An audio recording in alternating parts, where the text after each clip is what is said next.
بسم اللہ الرحمن الرحیم۔ ایک بندے نے روزہ رکھا ہوا ہے اور اس نے جان بوجھ کر عمدن کھانا کھا لیا، پانی پی لیا اور روزہ توڑ دیا، تو اس کے اوپر کفارہ ہے یا روزے کی قضائی ہے؟ اس میں اہل علم کی دو آراء ہے۔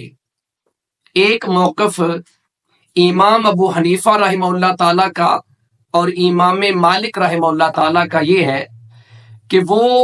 جس طرح ایک بندہ روزے کی حالت میں اپنی بیوی سے ازدواجی تعلقات قائم کرتا ہے اور اس پہ کفارہ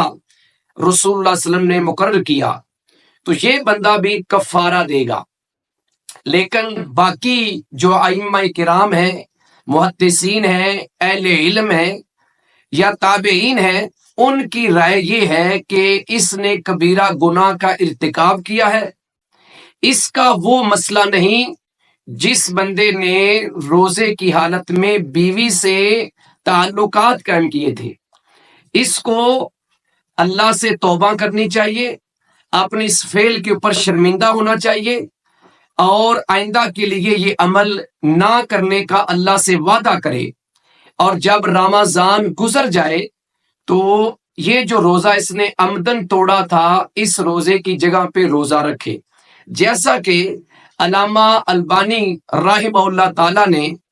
اپنی کتاب ارواء الغلیل کے اندر حدیث نمبر 939 میں یہ بات لکھی ہے، وَصُمْ يَوْمًا مَكَانَهُ، کہ اس کی جگہ وہ پھر روزہ رکھے گا جو روزہ اس نے عمدن توڑا ہے۔ اور یہی بات جو ہے ایک جلیل القدر تابعی ہیں جن کا نام سعید بن جبیر رحمہ اللہ تعالی ہے، ان کا بھی یہی موقف ہے، اور مصنف ابن ابی شیبہ میں یہ روایت موجود ہے کہ وہ اس کی جگہ روزہ رکھے گا اور اللہ سے توبہ کرے گا۔ اور